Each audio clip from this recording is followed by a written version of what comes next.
नमस्कार दोस्तों। So we are today again on Global Focus, and today's topic is US military strike on Iran's nuclear sites. To throw light on this topic, we are honored to have Dr. Adityanjee. Dr. Adityanjee is the President for Council for Strategic Affairs. Welcome, Dr. Adityanjee. Welcome to Global Focus. Thank you very much indeed, Mr. Sana, for inviting me again on your platform, Global Focus. Yeah. This very pressing international issue that we are going to discuss. Yeah. And I hope that your audience benefit from it. So my first question to you is the US military strike on Iran's nuclear site a strategic deterrent?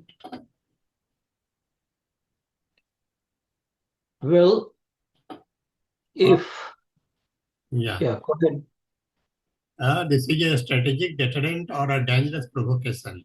What do you think of it? It depends upon the perspective. As we speak, Iran has already launched missile strikes on 2 US bases.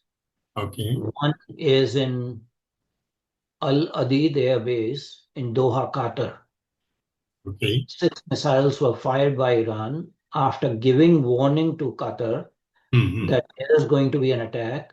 And Al Adid Air Base is actually away from the heavily populated areas. So it's a kind of symbolic response on part of the Islamic Republic of Iran that, we are responding. They used 6 missiles and corresponding to the number of US bombs, bunker buster bombs. Yeah. Now, besides Al Adid Air Base in Doha, Qatar, there was also an attack on US military base in Iraq, and that is Ain al-Assad base.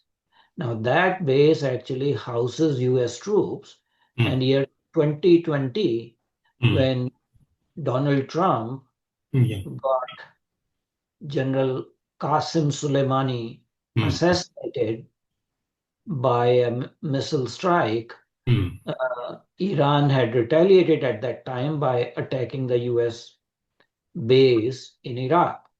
So Iran is going by the same playbook. Whether it is just a symbolic response or it would escalate, it is certainly not strategic deterrence, because knowing the Islamic Republic, it was not expected they will stay quiet. They said there will be a proportionate response. In other words, they are doing strategic signaling that they don't want all-out war with the United States, but they will give a symbolic response, which they have given, and claim that it was very successful response.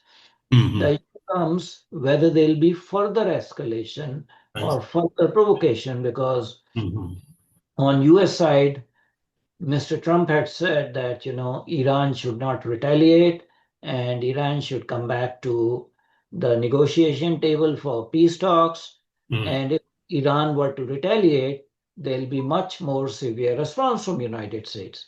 So Iran has dared United States, and specifically United States President Mr. Trump, that we are not going to listen to what you're saying. This is our response. You do whatever you feel like. So depending upon your perspective, you can say that this is strategic deterrence, and strategic deterrence is not seen in a matter of days. The issue is that whether these strikes on Iran will be successful in preventing Iran developing a nuclear weapon. Since 2003 onwards, Iran has stated officially that Iran is not in business of developing a nuclear weapon, although they have been continuing to enrich uranium. But the supreme leader of Iran, Ayatollah Khamenei, actually issued a fatwa saying that nuclear weapons are against the welfare of humanity and Iran is not going to develop that. We see periodically accusations by Israel and Benjamin Netanyahu that Iran is 6 months or 1 year or 2 years or 3 years away from developing nuclear weapon. Now, the current tag team attack, joint attack by Israel and United States on Iran's 3 nuclear facilities, Natanz, Fordow, and Esfahan. Issue is that whether that will prevent Iran's nuclear enrichment program or it will give it a jump start for actually developing nuclear weapons by Iran. That is $1 million question, and that cannot be addressed under the current circumstances. So could this set a precedent for other nuclear armed states to act unilaterally? Well, it is already a precedent, and the precedent had already been set up. I see. Israel, which is an undeclared nuclear power, had attacked Iraq in 19, on a suspected nuclear facility. Similarly, Israel had also attacked actually Syria for suspected nuclear weapons program activity. And of course, the second Gulf War in 2003, initiated by George W. Bush, based on actually lies and false intelligence, was a unilateral action because it was not sanctioned by United Nations Security Council. It was the so-called coalition of willing. And in a way, it was basically a unilateral action. So we already have this precedent of major powers taking unilateral actions. But most of the instances are when the other party does not have nuclear weapons, but have some sort of program. We know that 9 countries have nuclear weapons. There has not been an instance when one nuclear armed country has preemptive action against another armed nuclear country. And what comes to mind is North Korea. Korea has dared United States. It has not, it has withdrawn from nuclear non-proliferation treaty. It has conducted nuclear tests even after CTBT came into force. And the United States has not been able to take unilateral actions against North Korea, knowing the consequences. So how credible is the Trump's claim, and what might be the implication if it's a misinformation?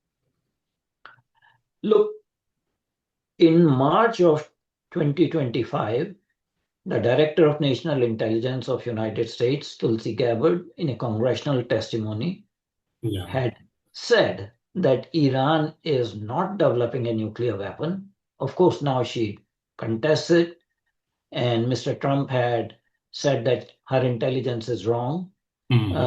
So there are serious questions, especially when you have used the same lie against Iraq, that Saddam Hussein had nuclear weapons program. And after the war was over, Saddam Hussein was deposed and subsequently executed. Post-war inspections by IAEA and all, there was no evidence of any nuclear weapons program by Saddam Hussein. So, in other words, Mr. Trump is basically giving support to Mr. Netanyahu, the Prime Minister of Israel, who is heavily invested, and every 2-3 years he comes back and claims that Iran has a nuclear weapons program. And he has been doing that since 1992, when he was not even the Prime Minister or not even a member of Israeli Parliament or Knesset. Even a private citizen, he had come to United States and testified before US Congress that Iran is just a year or 3 years away from developing a nuclear weapon. So how many times you'll cry wolf? And it basically satisfy the geostrategic objectives of Mr. Netanyahu. I'm not saying Israel, because Netanyahu's objectives are different from Israel's objectives, because there is some amount of resentment in Israel about Netanyahu dragging them to an all-out war and a perpetual war. So people in Israel are also suffering. So issue is that by joining Netanyahu, Trump has gone back on his election promise that he will not start another nuclear war or will not start any other Middle Eastern or West Asian war, which he did start. And once you do the strikes, then comes what is going to be the next. Whether this will be the last of the act or there will be further escalation. And with all evidence we have, Iran has escalated, has done a measured, proportionate, and symbolic military action. Will Mr. Trump match it? That becomes a question. And if you have tit for tat military strikes, yes, there is no comparison between the tottering Ayatollah regime and United States in terms of military strength, and the arms and ammunition. But this could go on, this could drag on. So with Iran ruling out further nuclear talks, is the JCPOA officially dead? And what are the global implications? Okay. Let me be very frank. JCPOA was dead in 2018 when Mr. Trump unilaterally pulled out of JCPOA. I see. So the person who killed JCPOA was Mr. Trump, and that was also done at the instigation of Mr. Netanyahu, who was Prime Minister of Israel at that point in time. I see. Now, we are not discussing the morality of Iran's nuclear program. We are looking at objective facts. At that time, Mr. Netanyahu was upset that JCPOA did not involve the missile development activity of Iran. Well, they are developing their missiles program, but that was not part of the JCPOA to begin with. The focus was on the nuclear weapons development, and JCPOA actually had put a lot of restrictions on Iran in lieu of removing the financial sanctions that it could not enrich uranium beyond certain category. And as soon as Mr. Trump withdrew from JCPOA, JCPOA was killed and Iran started to do uranium enrichment to the level of 60%. It actually gave Iran a lot of time, now 7 years, to build up 60% enriched uranium stockpiles. For developing a nuclear weapons, you need 90% enrichment. I'm pretty sure that Iran has developed so much of nuclear stockpile at 60% level that they could easily divert that and do 90% enrichment if they had the will to develop a nuclear weapon. But 7 years was too long to give Iran. Iran was put in a box because they were periodic inspections. They could not enrich beyond, I think 20% was the limit agreed upon.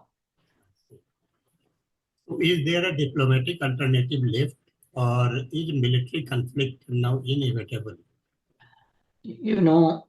Once you start military conflict, that is the last tool in diplomacy.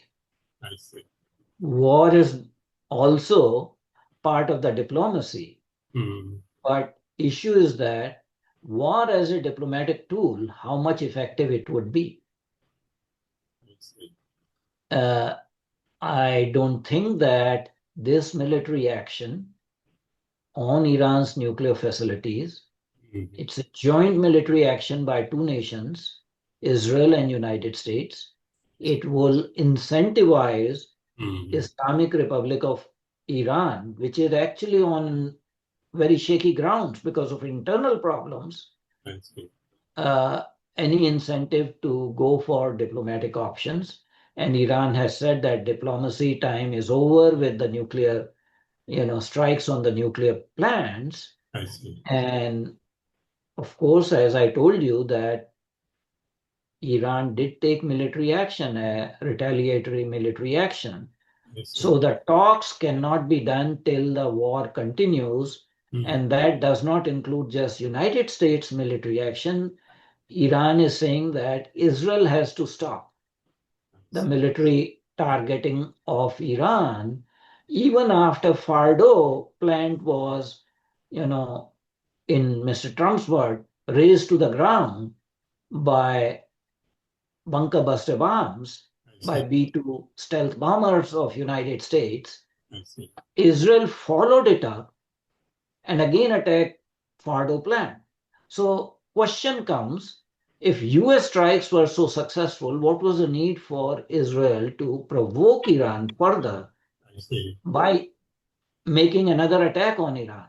Actually, as we speak on Tehran, Israel is sending missiles and fixed-wing aircrafts and actually bombed a prison in Tehran called Evin prison and blasted the gate of that prison.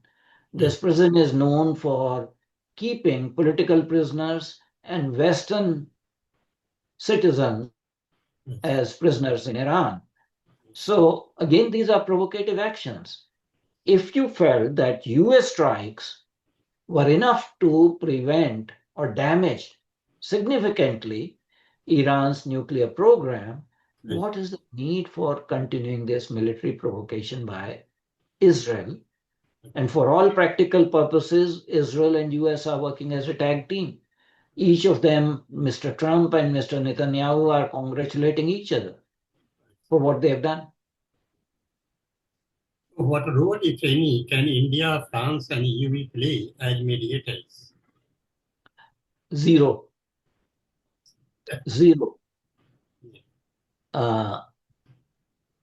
When United States decides to do something, it carries it out.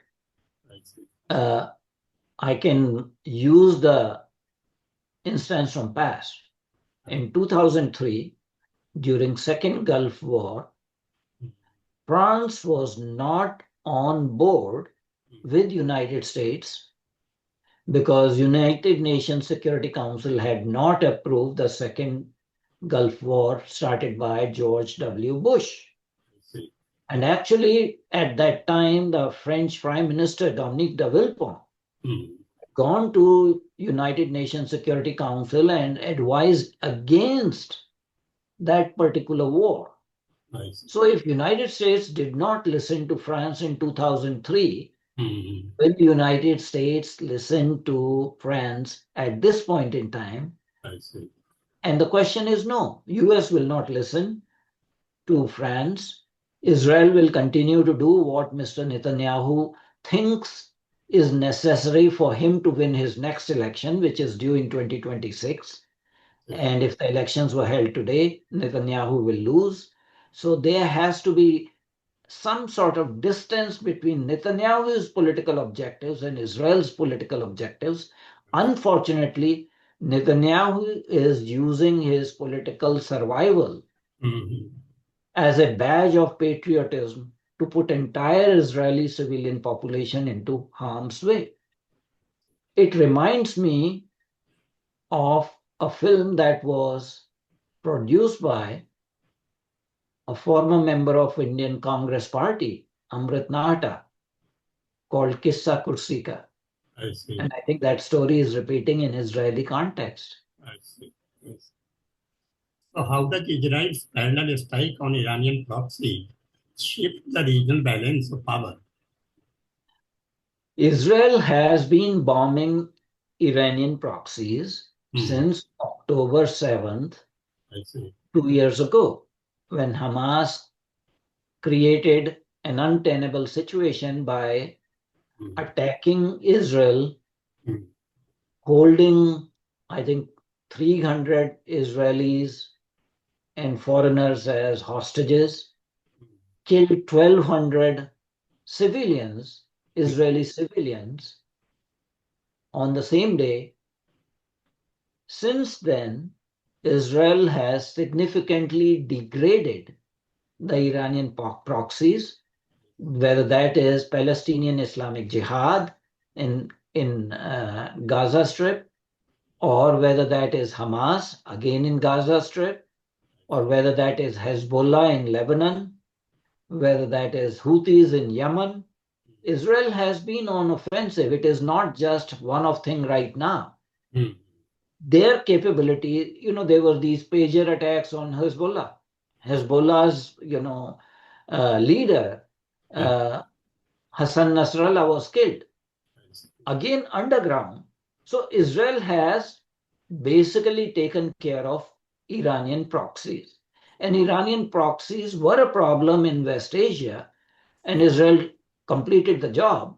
So what else is there to do except having a never-ending war? So can this escalation push Gulf nations closer to Israel or further away? Can you repeat the question, please? Can this escalation push Gulf nations closer to Israel or further away? I'm still not very clear about the question. The question says, so this escalation will drag the Gulf nation towards Israel or it's further away from Israel?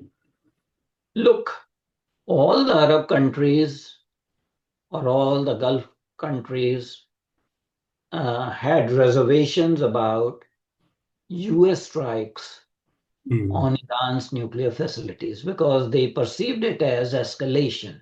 I see. Now, Israel's goal is to have the Abraham Accord fully implemented.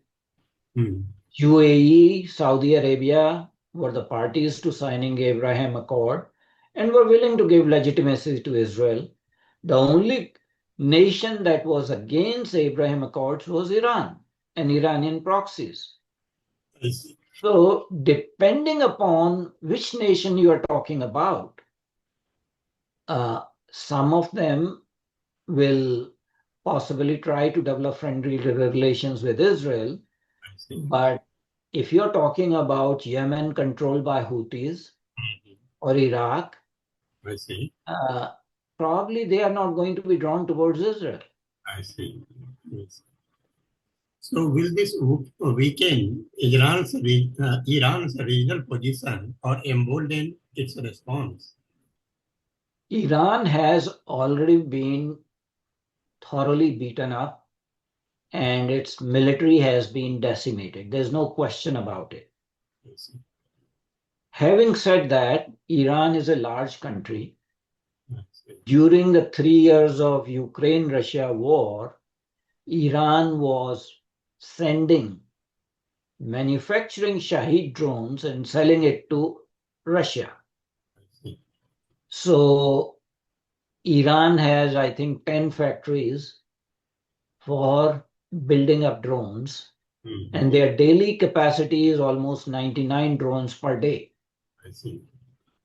So it is not a small country, and even if they are down, they may not be out. Let me remind you, in the Iran-Iraq war in 1970s, we had a similar parallel. United States did not like the Islamic regime, Ayatollah Khamenei. United States at that time encouraged Iraq, led by Saddam Hussein, to go for war with Iran. And you know how long that war continued? How long? More than 9 years. Although on one hand you had United States fully backing Saddam Hussein and Iraq. So although Iran has been weakened up, what is going to happen paradoxically, that it will cause hardening of nationalistic sentiments in Iraq. If Islamic regime had been allowed to have a natural death, probably you would have a regime change. I see. Now, what is happening that Mr. Trump is talking about regime change, and there are some news reports that United States is working with Raza Pahlavi Jr., the son of the former Shah of Iran, and he is making statements that he is willing to lead a democratic government in Iran in lieu of the Islamic regime. I see. So issue is that, is the aim just taking out the nuclear program of Iran or to do regime change? I see. Now, if you do regime change, there'll be hardening of nationalistic sentiments. And that will probably embolden the response of Iran, because in time of calamity, there is national unity in every country. And that is what will happen if this conflict continues. And by all means, it appears that Israel is bent upon continuing with the conflict, because despite US bombing Natanz, Fordow, and the third Esfahan nuclear program sites of Iran, there's no need for Israel to continue to bomb Iran or these facilities. So my guess is that this conflict will continue to go on. So what are the risks of escalation into a full-blown West Asia war, and how prepared is the world for it? I am not sure what you mean by full-blown West Asia war, because the war is going on in West Asia since October 7, justified or unjustified, and that war has not ceased, and that is war between Israel, Iranian proxies, whether that included Hezbollah or Islamic Jihad or Hamas. So some kind of war is going on in West Asia. Now, whether that will escalate further, probably yes. Will other nations join? Probably no.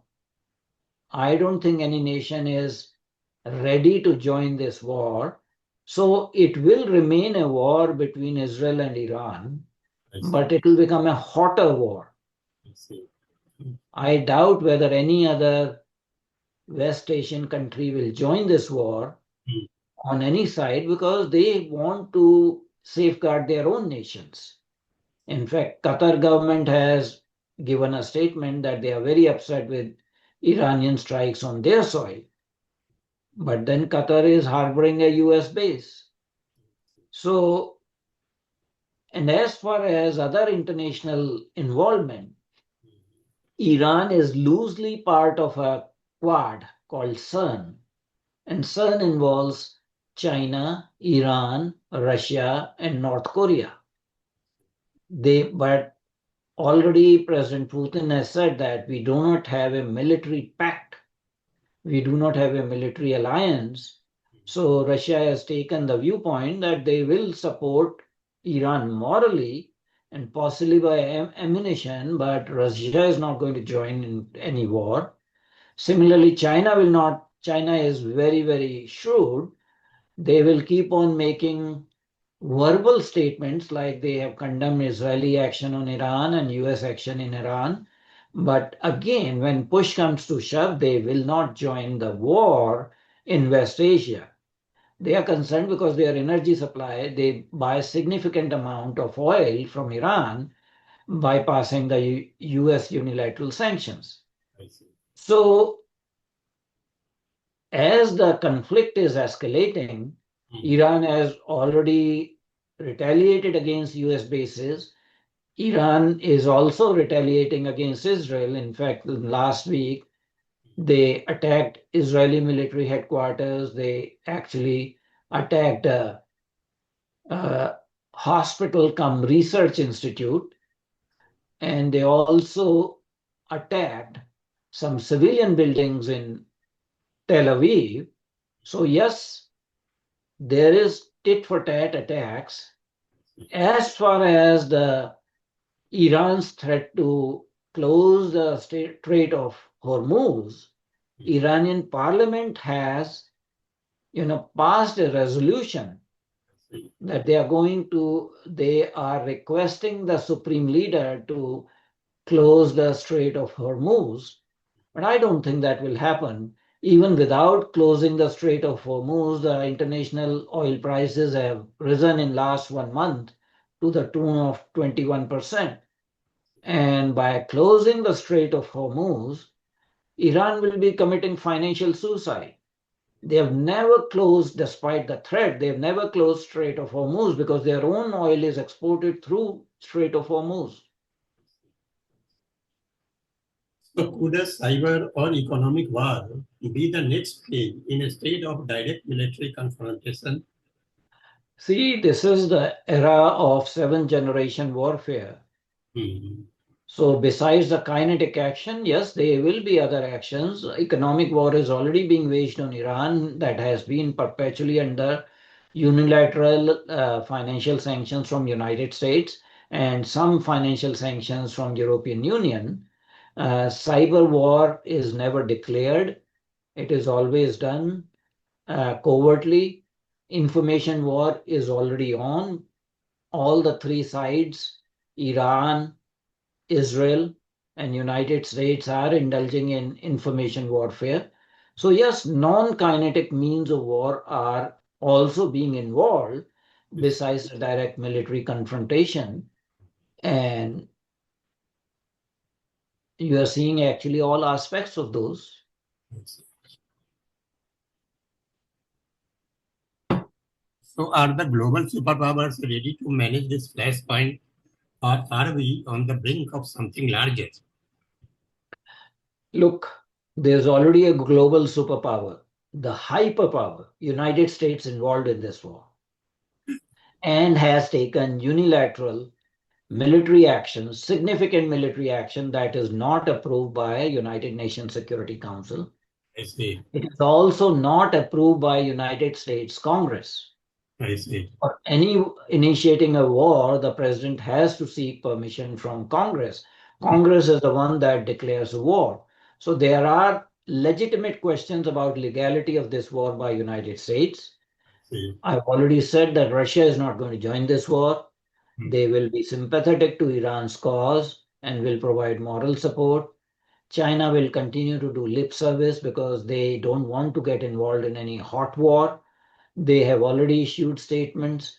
So when you have, one superpower involved in the war, other two superpowers just doing lip service, basically condemning, I don't see it is going to become quote unquote third world war, but it will remain a regional conflict that will become an intractable problem to solve.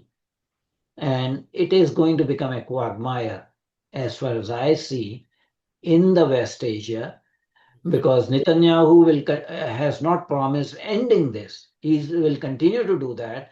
And as long as Netanyahu is doing military action against Iran, Iran will continue to retaliate. Iran may not retaliate in future against United States, but nothing prevents Iran from retaliating against Israel.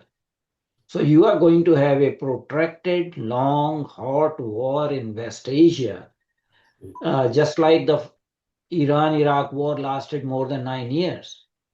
I think we are talking about months and years for this war because neither party is going to back down. Yes. So friends, that was all for today. If you like the discussion, please subscribe to the channel and share the video. And if you have a question on your mind, do write in comment. We will be answering those questions. So Dr. Adityanjee, thank you so much for giving us your valuable time.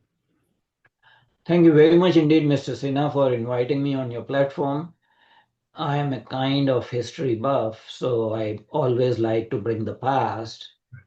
And, before the second Gulf War, I see. General Colin Powell Mm-hmm.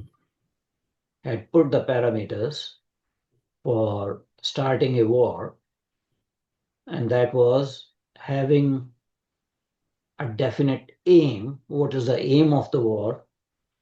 Having an exit strategy and using predominant use of overwhelming force. So if you look at the current escalation by United States, they did use overwhelming force. Mm-hmm. Issue is that what was the aim? Was the aim to stop Iran from building a nuclear weapon? I see. Iran has already declared from rooftops, and IAEA has said that Iran is not in the business of developing a nuclear weapon. So if that was not the aim, an aim was to cripple the Iranian nuclear enrichment program, well, that does not seem to be a genuine aim, because Mr. Trump just now said that they might consider regime change. I see. So if the aim is regime change, it will become an open-ended conflict with no exit strategy.